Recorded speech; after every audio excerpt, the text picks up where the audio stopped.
This is my first episode in my Primal diet series. What are we going to be doing in this series? Basically, I'm going to be going through foods you see in your everyday life, and what we're going to do over time is going to construct a diet that's best for you. If you watch these videos, you're going to get the information on the side effects of certain things. You could try taking them out, and then you could re-add them. Once we simplify our diet, we could figure out which things actually impact us specifically based off our ancestry and how we have evolved. So using this, you can optimize not only your gym gains, but you could also optimize your brain. I was listening to Robert Greene, the author of the 48 Laws of Power, the other day. And one thing he said that I found super interesting is he was talking about how before he was writing the 48 Laws of Power, it wasn't that he was doing nothing. He was learning that whole time, and he was taking in as much information as possible.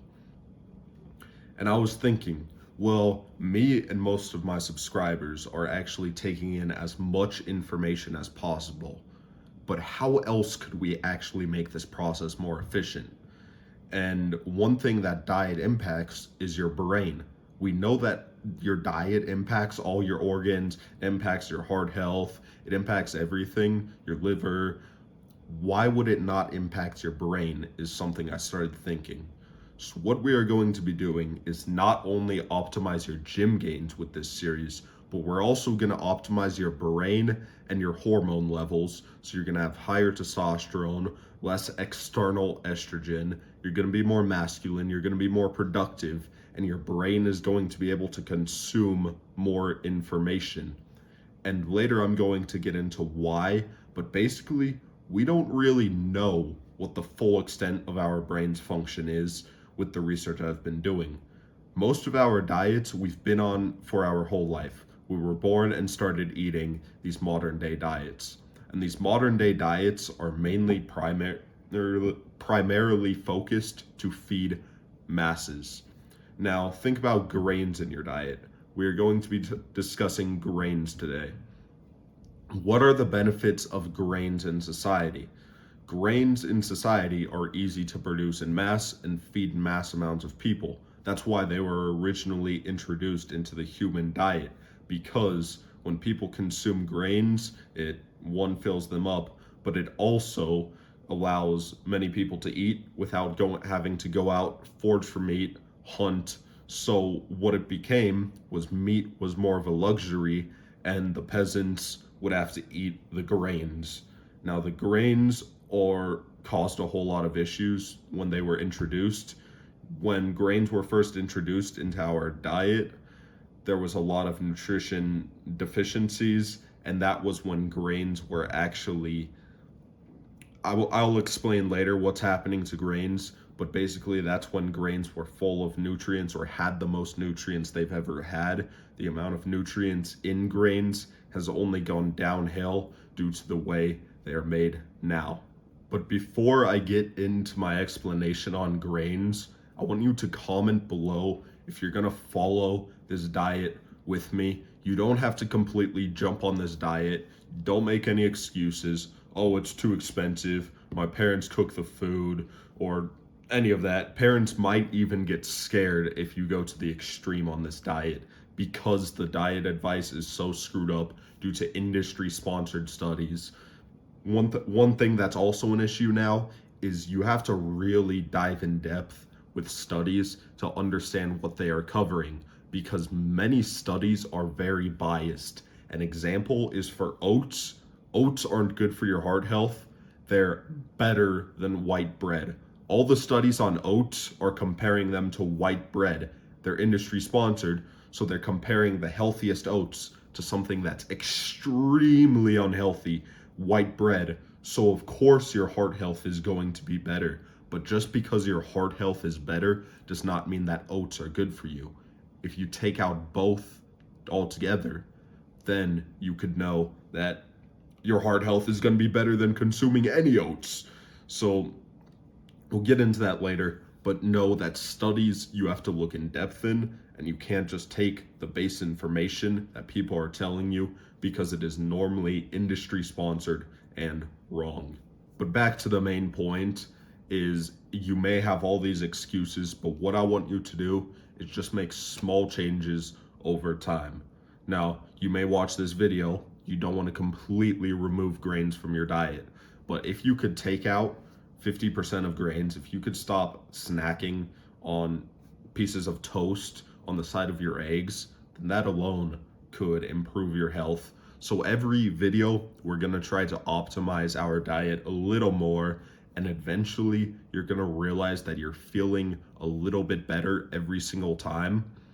I'm not a big fan of the quote from Atomic Habits, but Atomic Habits says improve by 1% every day, and in a year, you'll be 365% better, which sounds good on paper, but I'm more of a why improve by 1% when you could improve a massive amount. But if you do want to continue, if you do just stick to improving 1%, listening to every one of these diets and making small optimization changes, then what we are going to do is make your diet much healthier in the long term. And in addition, you may be like, oh, well, Jacob, I don't know if I could stick to those extreme diets once I get to it. Well, let me tell you this. Say you're on a diet for 21 days. Say we do carnivore diet for 21 days straight. You only eat meat and salt. That's your entire diet. And then you take, say, a week off, a week having fun, and then you go back 21 days. You go to extremes. People don't like extremes now, but extremes are what gets extreme results. Average lifestyles are what give average results. So if we're going to these extremes for periods of time and then giving ourselves a small break, then we could stay consistent with these diets. Now, the thing is, when you're consistent with these diets, it's like gym gains. You know the people who come to the gym for 6 months, oh, I'm bored, leave for 10 months, come back for 6 months. They're in an infinite loop of no progress. If we could just round up and have most of our time on these extremely healthy diets, not only are we going to optimize our brain, our gym gains, but we're going to optimize our intelligence and our ability to think and go about life, speak to people. It's going to help in all areas of life. You're even going to feel more energetic. Grains were introduced into our diet. Let's start off with some history. Grains were introduced in our diet 35,000 years ago. When grains were introduced, our bone structures started becoming feminized. We started getting thinner bones. We know about these changes, but it's interesting looking that as grain consumption went up and increased for the masses, our bones also started turning into the feminized, often wide-hipped, modern-day men. That was in correlation with grains. Now, you may be thinking that doesn't mean exactly that grains are responsible for the changes in bone structure and just the feminization of men's bodies. Well, what you have to think, and we're going to bring in later, is grains' biggest issue is they cause nutrition deficits. It blocks certain minerals from being absorbed, and these certain minerals are directly correlated to testosterone, and testosterone is what impacts these things. So we can think if we're eating something that blocks the biggest correlator to testosterone, it's likely going to impact testosterone. I mentioned earlier that grains were used to feed the masses, and the masses that it fed were often slaves. Now, one thing about slaves is even if they were fed well, the slaves that were fed only grains, there was a 50% chance that their children, so if a mom was fed only grains, there was a 50% chance that her children that she's giving birth to is underdeveloped or underweight at the time of birth, and then a majority of those children died within 3 to 4 months of birth. Even after I give the history and the facts about grains, a lot of people are still going to be against grains, just refuse. Oh, doctor said it, so it must be right. Even though doctors are paid to promote certain things, we all know the food pyramid is a scam. It has meat at the very top where you should consume it in moderation. Don't get too much meat or you're gonna die early. So you could either believe the food pyramid, believe the people who are making money off of you, or you could realize that it really is just how the world functions. The world needs people to make profit off of people eating average things to get average health rather than people eating meat because there's not enough meat throughout the world to feed everybody. So, if we're all wanting to eat meat, then that's going to cause an issue for all the higher ups that are consuming all the meat. So, you have a choice. You could either listen to all the facts I'm about to give you, or you could go ahead and stick to the normal diets that are backed by silly studies comparing the diet to white bread. Now, I'm going to talk about facts. We're going to look at some whole grains. So, whole grains defined by the FDA means that it must be 51% unprocessed. So, 49% of those grains could be processed. What this means is most companies, to make things cheaper, are having 51% of their whole grain food going to processing or not being processed, and then the other 49% is being processed. And what happens when it's being refined or processed is all the nutrients is destroyed. When it's oxidized and exposed to air, all the nutrients in these grains die. Now, people say, oh, well, whole grains have fiber in them. No, they do not. An average whole grain for every 24 grams of carbs has 4 grams of fiber. That is not a sufficient amount of fiber or a good source of fiber for the other consequences it has on your health. It's like if you're consuming sugar to get in protein, you're not really helping your gym gains if you're eating more sugar than protein. That's basically what you're doing. You're eating a bunch of carbs with an extremely high glycemic index, which we will talk about later, but a bunch of high glycemic index carbs for a little bit of fiber that isn't sufficient enough to make any changes in your body. Another argument is, oh, well, 51% of it is still whole grains then, if I'm eating a whole grain. In most cases, there obviously will be some exceptions where you could find completely unprocessed, but most things that say whole grain are mostly processed. So 41% of those nutrients are destroyed in the processing, or 49%. And then the average whole grain food contains 10% of your vitamins or minerals in the few categories that it contains. I didn't write down the exact minerals that most whole grains contain, but of those minerals, it normally contains 10% of your daily intake. Again, not enough to make a difference. If you're eating that much bread, you're going to have a lot more issues. Now, on the flip side, grains actually block your ability to absorb these vitamins and minerals, so it's counterintuitive. So the reason they have this ability to block your absorption is, well, if you go out into the wild, go into the forest, go onto a hike, tell me how many animals you see. Likely chance is you don't see a single animal on that hike. Why? Animals don't want to die. They have instincts.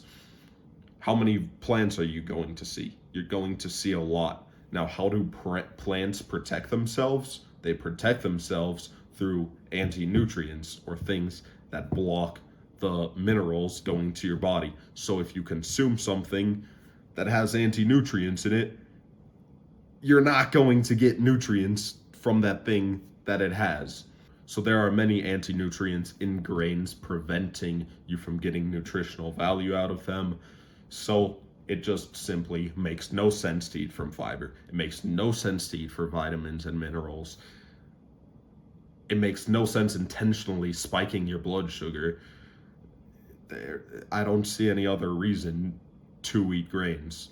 The one other argument that some people believe is that it reduces your chance of heart disease, and there's just simply not enough evidence on this. There's never been a conclusive study, and there hasn't been consistency in studies that shows that it reduces your chance of heart disease. Now let's go into the list of things in grains that are actually bad for you. One, the first anti-nutrients I'm going to mention, Phytic acid, it blocks your absorption of minerals. We talked about that. It blocks zinc, blocks iron, blocks calcium, blocks a few more things. Now, next, we're going into gluten. You may think gluten is fine for me. I don't have celiac disease. I don't feel bad when I'm on gluten, eating gluten. Even though I've ate gluten my whole life, I don't have side effects. Well, whether you have celiac disease or not, this is for all human bodies. It promotes a poor gut microbiome health. Your gut microbiome is very important for how you feel, and it affects the brain. If you have a poor gut microbiome, your brain is going to be extremely foggy. If you stop eating gluten, your inflammation in your entire body goes down, and it makes you watery, so you're less aesthetic, because when you're eating gluten, water molecules bind to it, so you get that really watery look, and you may actually have abs. You just have a layer of water stored inside of your fat. When you remove gluten, it promotes better sleep. Your dopamine levels go up. You have less glyphosate, which means you have lower risks of cancer, and once again, a better gut health. That's what causes the better gut health. So, for all these reasons, gluten, whoever you are, do not eat gluten. Next is the glycemic index. The glycemic index of grains is extremely high. Now, what does this mean? The glycemic index is how quickly our body converts a carb to blood glucose. Now, white bread specifically has such a high glycemic index that it converts to blood glucose quicker than sugar. You could eat direct sugar and it's going to have less of an effect than the carbs you consume from white bread. Now, that's an issue, especially for your testosterone. It's going to immediately drop your testosterone. 75 grams of sugar drops your testosterone by 25%. So if you eat 75 grams of carbs, you're going to have a testosterone drop of 25%, assuming those carbs are from eating white bread. That's just the extreme, but you get the point. So if there's any correlation, you don't even want, say, a 10% drop. 10% just for eating white bread. I know I personally would rather not eat the damn white bread. You're gonna have all the effects of lower testosterone.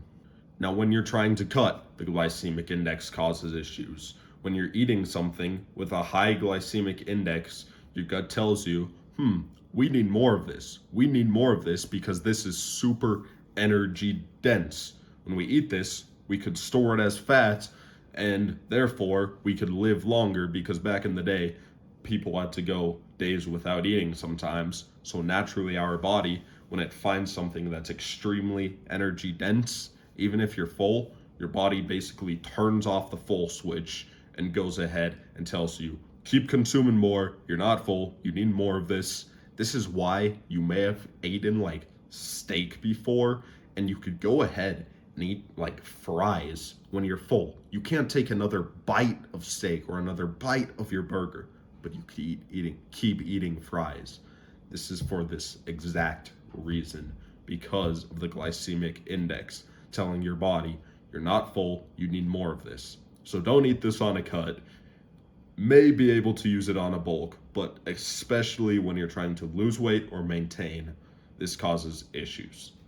All right, so I pulled up the information on 3 slices of white bread, and 3 slices of white bread is 207 calories, and it's 67% carbs. 6 grams of fiber in 3 slices of white bread. Again, not sufficient. We're going to say it's a good source of B1, B2, B6, and B9. This is because they are added after the process, because the grains are lacking so much nutrition, so they needed to have these. But they are a good source of these 4 vitamins. They're rich in magnesium and selenium. The omega-3 to omega-6 ratio is 1 to 23. At 1 to 10 is when you start seeing negative health contexts. Glycemic index is 74 So, yep, jacks up faster than table sugar. So, yeah, that's an issue.